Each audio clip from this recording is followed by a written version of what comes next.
Welcome to the Moon and You podcast. My name is Susan Hart.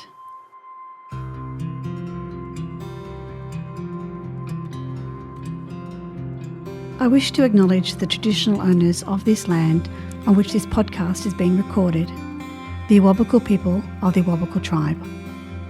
I pay my respects to the elders past, present and emerging. Always was and always will be the traditional custodians of this land.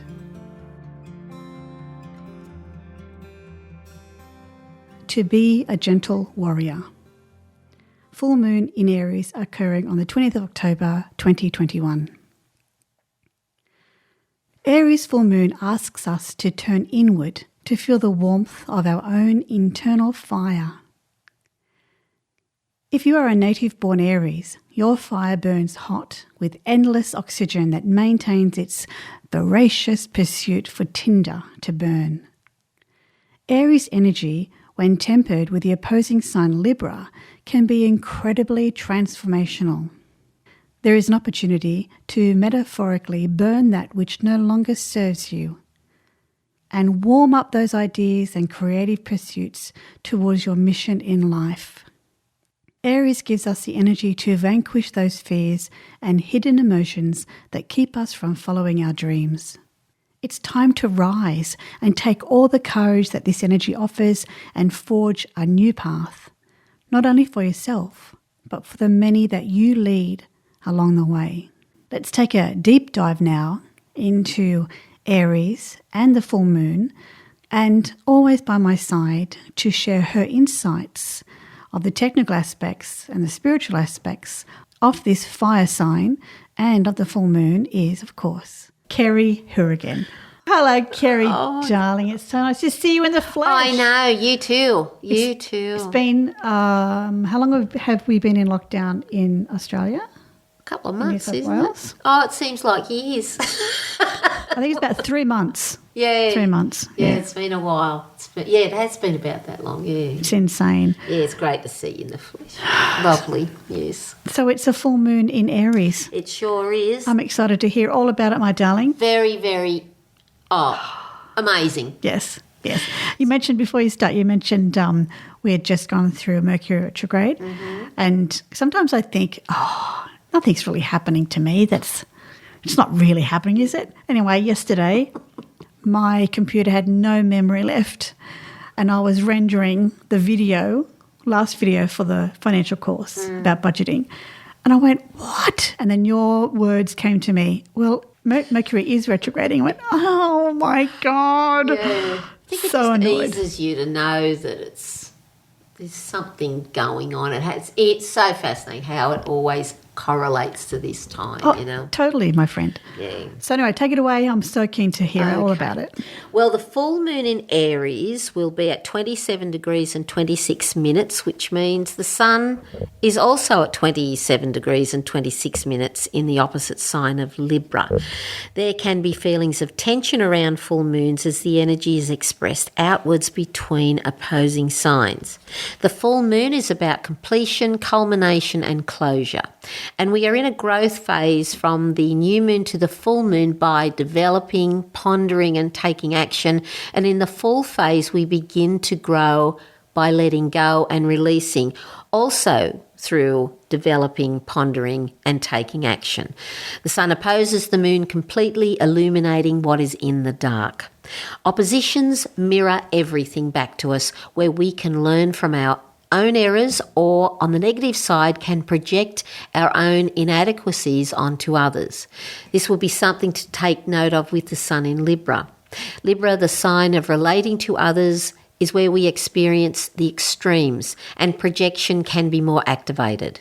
It is no wonder we experience tensions on full moons.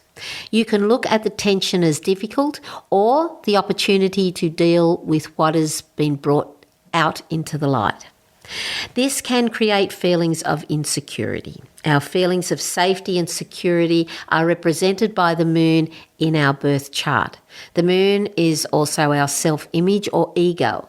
It is the filter by which we view the world from our past, creating our own perspective.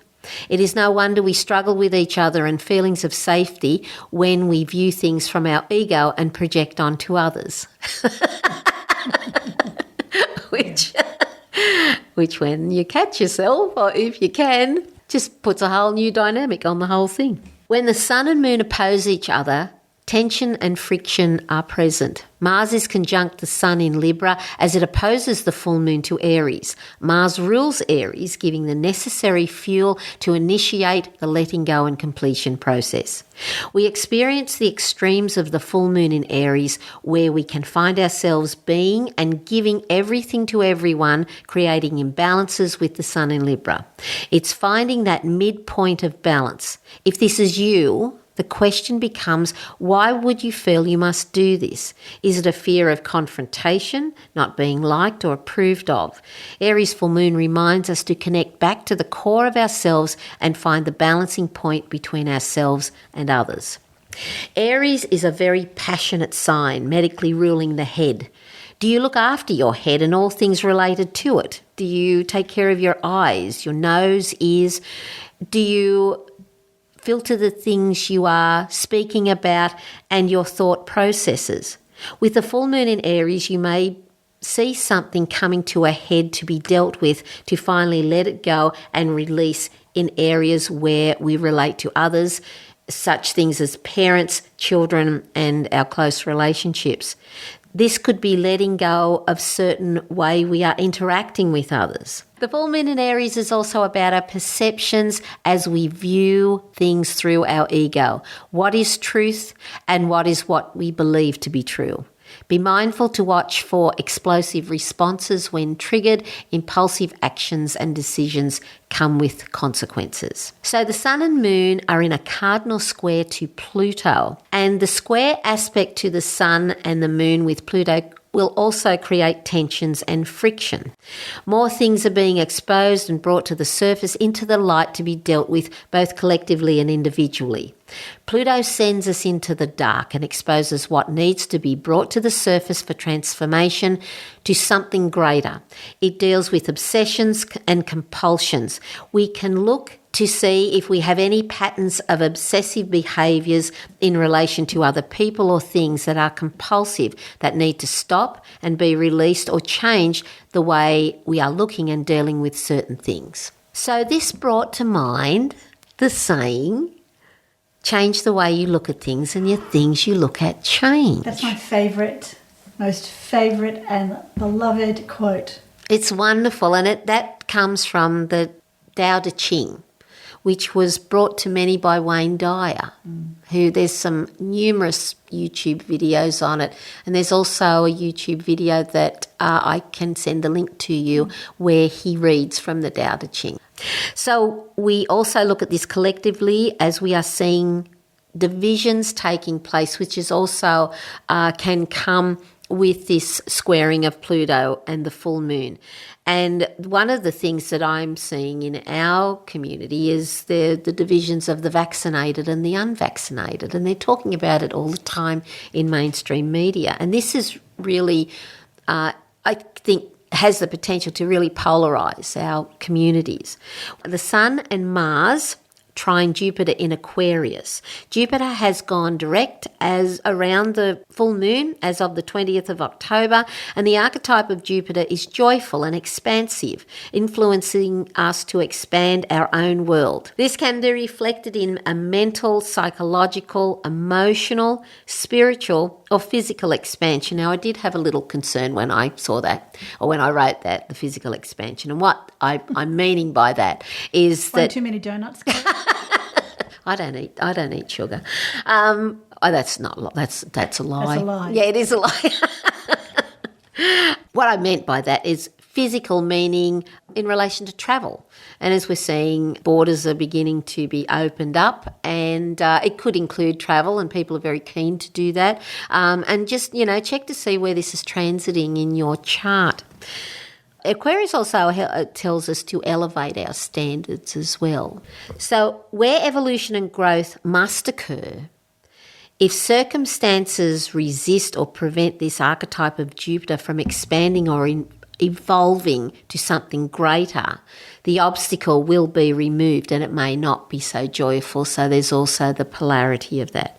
I feel there will, however, be the desire for expansion on all kinds of areas in regards to Aquarius. With Jupiter in Aquarius, we can keep moving forward to equality, kindness, and a better place for all, really. Mercury goes direct on the 18th of October.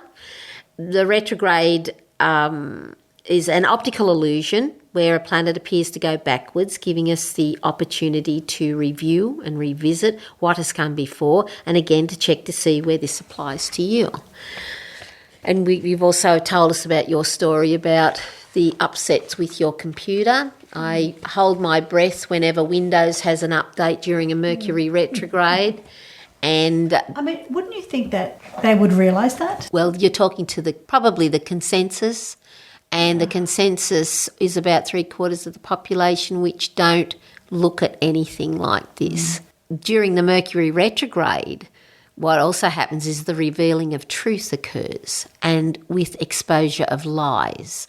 So the Mercury retrograde occurred, or actually it started rather on the 27th of September through to the 18th of October, where we have seen on a more global scale the release of the Pandora Papers, which happened on October 3rd. And this exposed the tax dodging of the wealthy, and goodness knows what else will come out of it, as we haven't heard the last of it. Facebook, Instagram and WhatsApp had a major disruption of over 6 hours. That was amazing. It was wonderful. Oh. It's relieving. It was incredible. I didn't post anything. I was frustrated for about an hour. And then Yes. I thought, this is great. Okay, I'm just going to put my phone down for a little while and just... Because I thought it was me or my internet or something. Yeah, yes, me too. It wasn't. Yes. And I just went for a walk. And Yeah, too. Mercury is trining Saturn, and Saturn also went direct on October 10th, giving more transparency to communications in a more structured way. When you speak from a point of clarity and not emotions, this will also make communications easier. Sometimes issues around communications, with trines involved, can see obstacles removed, making the breakthrough in delicate situations, as there is a lack of resistance and things can occur quickly to either an achievement or a failure. We are always dealing with the polarities. Uranus is retrograding still in Taurus, again going over things or revisiting and revealing things to do with money. We relate this back to the exposure of the Pandora Papers. Not to mention there was no mention of any Wall Street people, any US people at all in the Pandora Papers, which I thought was interesting, and maybe that's to come. And we will experience more seismic events. The exposures around money and resources and more on that will evolve. So it brings me to the wrap-up really here, Sue, that we're all feeling the intensity and the challenges of the current time. Our ability to adapt will be to our advantage as the change is continual. If you want to know more on how to adapt to change, you look to the sign on your 4th house. Inner security comes from within first. When we put our security into something outside of us, say money, a job, a house, another person, these things can either leave us or can be taken away. And this puts us into a life crisis. And all we do, if you're unawares, you'll find something else outside of you to invest your security into, only to go through it all again. So inner security comes from within first. Everything else is a bonus. With the full moon in Aries, we can find new ways to illuminate our own lives more, and how we can illuminate another's life. And it can be as simple as a compliment. It can be as little as that.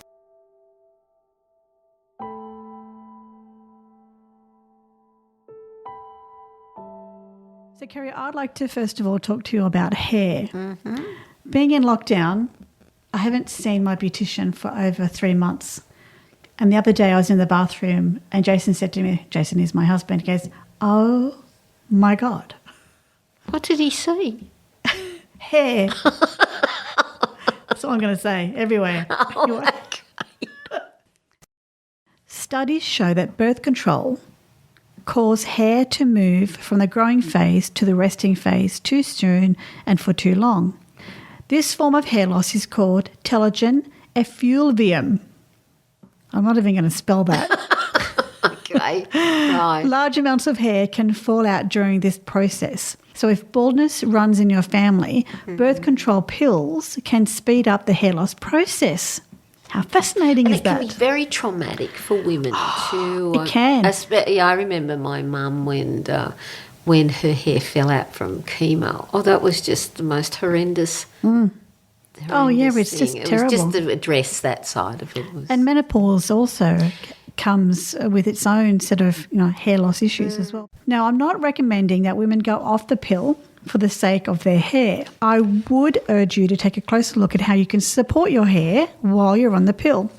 I've noticed too, Kerry, that I've got really long hair. If I wash it every day, a lot of hair comes out. I only wash it every 4 days. And I find that my hair is a lot richer for it. Yeah. Yeah, it's a lot richer for it. One of my really well-respected authors is Dr. Libby Weaver. And according to her, one of the best ways to support healthy hair is to ensure you have balanced hormones, in particular balanced sex hormones. Sex hormones, what are they? If you've been listening to us for a long time, you'll know estrogen, progesterone, testosterone, these are all the sex hormones that you have, whereas opposed to the stress hormones, which are cortisol and adrenaline. So the sex hormones I'm talking about are the estrogens and the progesterones and the testosterone. So ensure your estrogen is at optimum levels during days 7 and 14. Now, we're in week 1, and so week 1, there's very little hormonal things happening, although there is a rise in estrogen, but it doesn't really start to kick in until day 7. And then, of course, your progesterone levels are optimal during days 15 to 28. So if you're in doubt that your sex hormone levels are good, then I urge you to visit your health professional to get them checked out, because the first week of your cycle, which is week 1, if it's the full moon in Aries where you're actually having a period, I believe there could be a tendency for women to want to push themselves a bit too hard. And when you push yourselves a lot harder during this week, you deplete yourself and stress starts. You don't want to start stressing yourself out during this week when you know that sex hormones and stress hormones do not work well together. And so this is the first week where you could maybe relax a bit more. And even though the full moon in Aries might want to push you a little bit harder than normal, I would suggest take a deep breath and do something more relaxing. The other thing too that's happening in this full moon, if you've got Mars as well that's next to the sun and it's opposing the full moon, which is in Aries, and Mars rules Aries, so you just have to be aware of any hot-headedness or just things like that. If you've ever experienced an Indian head massage, that would be fabulous to do. It's one of the most relaxing and sensual things you could ever do. Love it. If your week 2, which is days 7 to 14, coincide with the full moon, then this message is for you, and it's all about sex. Kerry, you might disagree with me here. But Will I? But it truly is. Week 2 really is about sex. So during this week, hormones are preparing your body for ovulation. Now, ovulation is the release of the egg with the hope of finding its little sperm mate at the end of the fallopian tubes. To have this encounter, the female body is transformed by hormones into a beacon of sexual desire. Testosterone rises during day 12 that increases aggression in some women. Estrogen rises, bringing natural occurring painkillers called endorphins, and this allows the body to endure a higher pain tolerance. I have spoken about this before. If you're in a heterosexual relationship and you are a female listening to this podcast, then having sex with a male can sometimes be quite painful if you're not properly, lubed. Okay. So don't know why we're embarrassed about this. Good God. So days 12, 13 and 14, the body secretes natural bodily fluids. And I know Kerry doesn't like me talking about this, but if you did your 2-finger insert test, you'll be able to feel that. And you can actually feel your own natural lubrication around this time because your body is getting ready for sex. I've got off such a weak stomach. I know you have, darling. It's okay. I'm nearly finished. We're moving on. Yes, so this endorphins that naturally rise with high levels of estrogen can help with the pain of sex that some women may have. I think it's amazing. Don't be alarmed if you don't have a high sex drive around this time of the month. I mean, some people have high, some people have low. You might not have a lot of testosterone or... Well, it depends where this is falling in your chart. I mean, we talk generally. Yeah.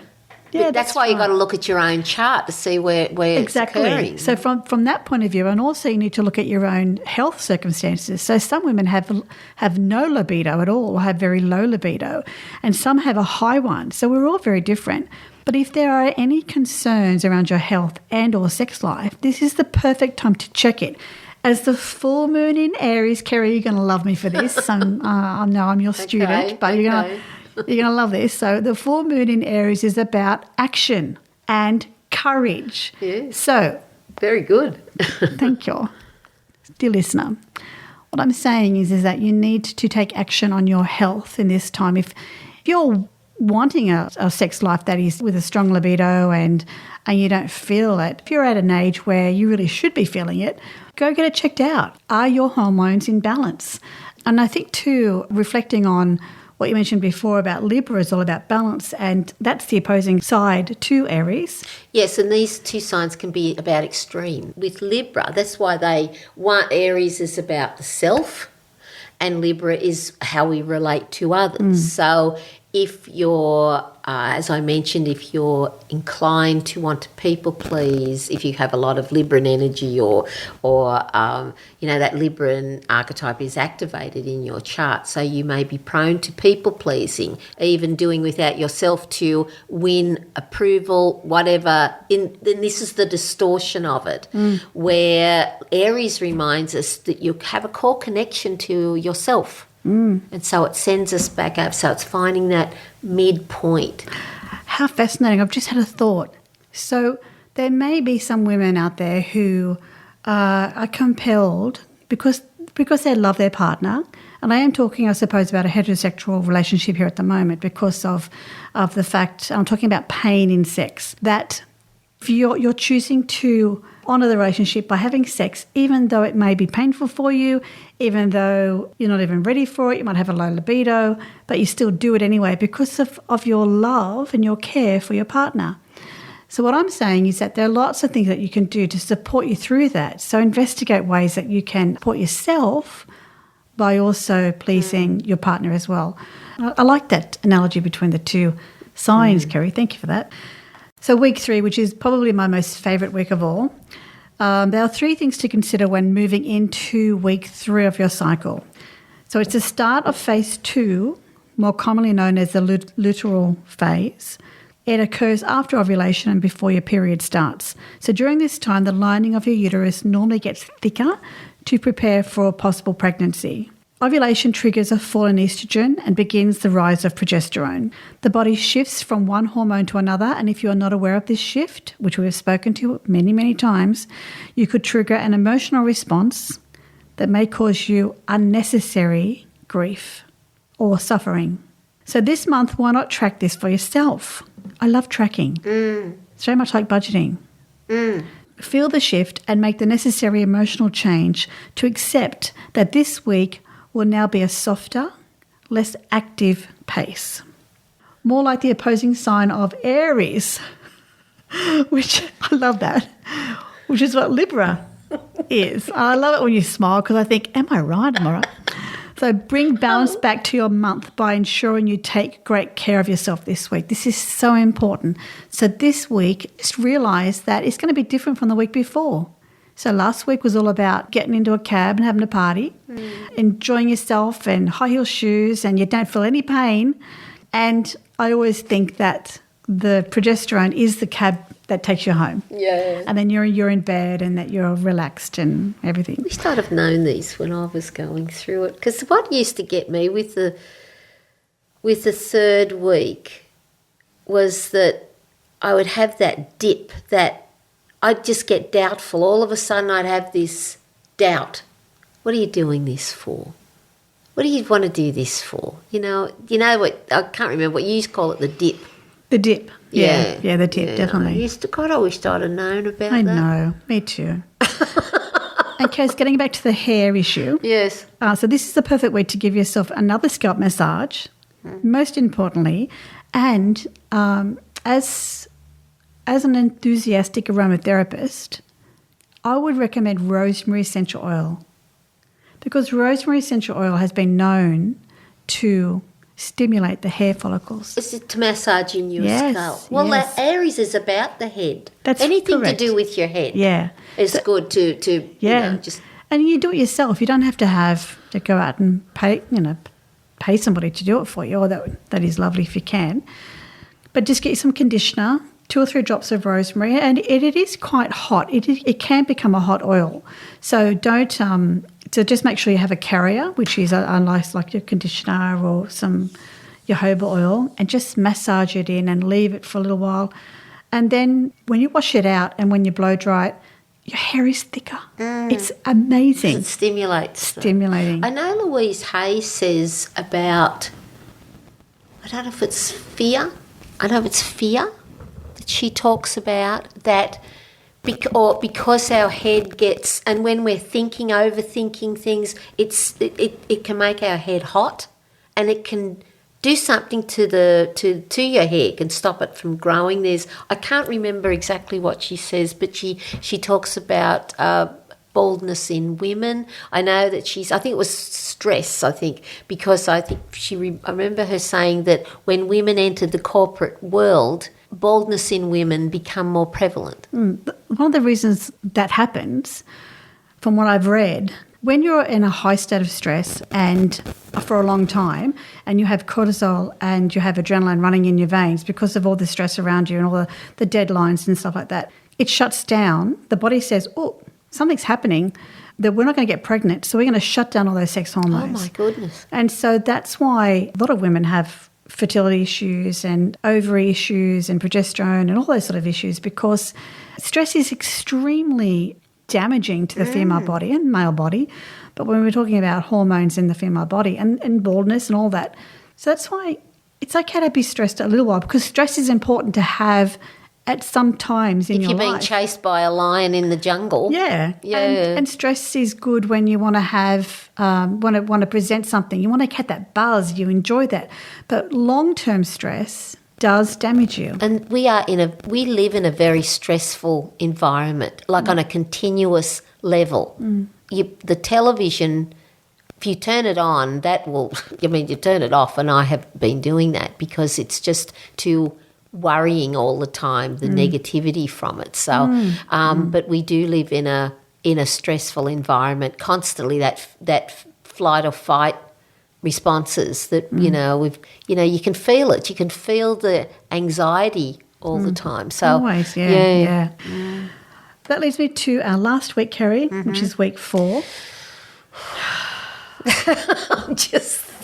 Now, you know my philosophy around week 4. Week 4 should not exist, dear listener, because, as I mentioned before, if you don't have a lot of stress in your life, if you can maintain high levels, or not high, but optimal levels of progesterone during days 21 and beyond, then your PMS could only last for 1 day. So that last week, which we call week 4, is really up to you.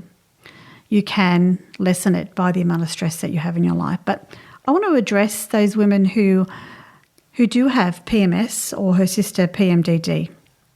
So PMS is a mild form of discomfort in the body and mind just before the period arrives. Kerry, did you know that some people still don't think that PMS is a real thing?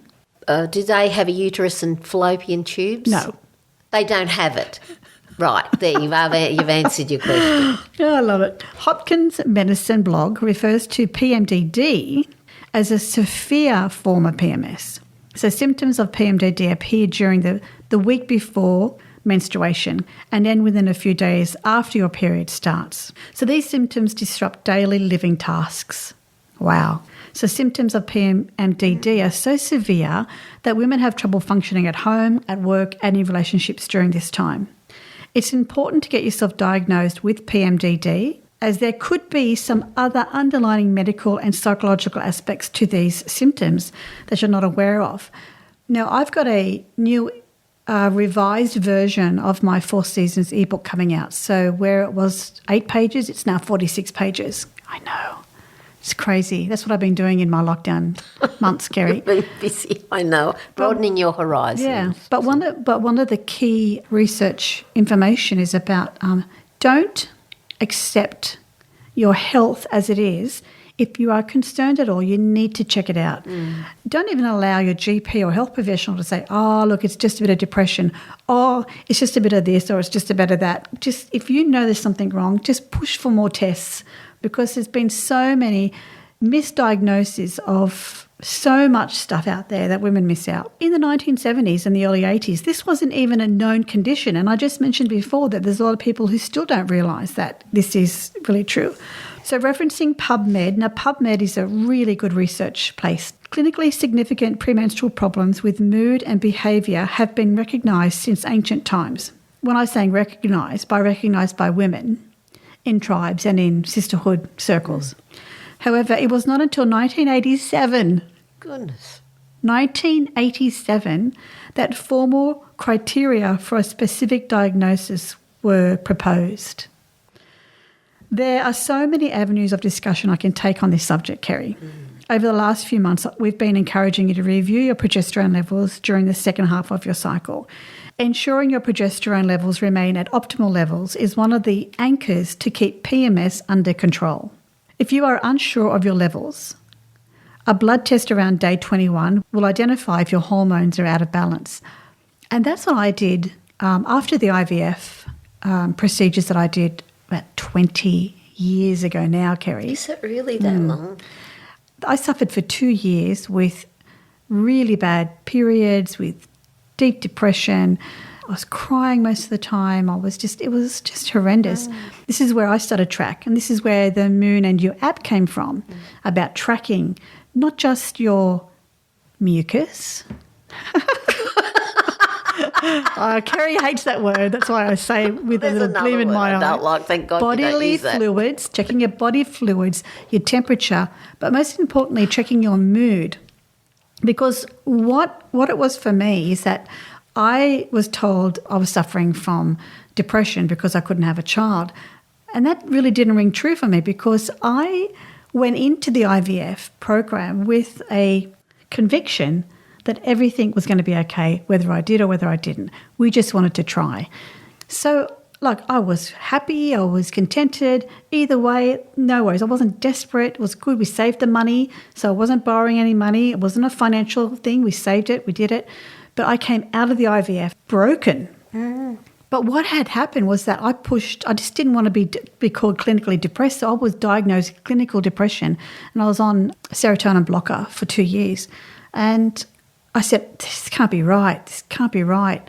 I have to do something about that. And I went back to the doctors, another GP, and they said, okay, well, let's go for a test, some more tests, an ovary test and stuff, and found that I had a couple of big cysts on my ovaries that didn't get absorbed after I had the IVF, because the IVF, you have 20 eggs at one time that are harvested, not just one, you have 20. I had a big grapevine, and some of them didn't get absorbed, and that was causing a lot of pain. The reason why I'm telling you all this is because week 4 doesn't have to be this way if you've got something wrong with you. Anyway, I got tested for that. I was put on some medications, and now I still get tested for every year for my fallopian tubes to make sure that they're healthy and they're safe, because those sort of things turn to cancer. And my mum died of ovarian cancer. And I was off the pills, and returned to normal. And now, after 20 years later, I feel well, I feel happy, I feel centered. I'm okay with not having children or grandchildren. All is well, all is well. The idea for this week 4 is, if you suffer from tremendous PMS or PMDD, why don't you get self-tested if you haven't already done so, and look at the stress in your life and start dealing with it, because I believe we can solve this PMS issue. You still will get some form of PMS at the end of the month, like maybe one day, but it doesn't have to be a week. No. Doesn't have to be. Dr. Libby Weaver is the name of the lady that I was speaking to about before, and her book is Women's Wellness Wisdom, and there's a link that I'll send to you as well. I think too, Sue, just for for our listeners to be mindful that in that 4th week, you often mention about the lack of hormones. There's nothing. And we can be very triggered and react. And I think with an Aries full moon, I mean, you remember that these are opposing signs. There's a lot of tension around these events. And just be, if you can, if there's something brewing, somebody you're in conversation with, that's a family member or work colleague or whatever, and it's something brewing and you can feel yourself getting that anger starting to well up, just if you can remove yourself. I've found that was the best thing. Just go to the ladies' room or just go outside or something, but just, get out of Dodge, as they say. Thank you. So, well, the thing is, sorry, Sue, if I can just add to that, the thing is once things are said, they can't be taken back. And when they're impulsive and from a point of anger, it can be very difficult to, in some cases, make amends with somebody. They might not be as understanding as you or, whatever. Thank you. Okay. Well, we're going to have some lunch now. So thank you for joining us today. We really appreciate your time. And we will see you on the next full moon. Thank you, Kerry. Thank you, Sue. Thank you, everyone. Bye-bye.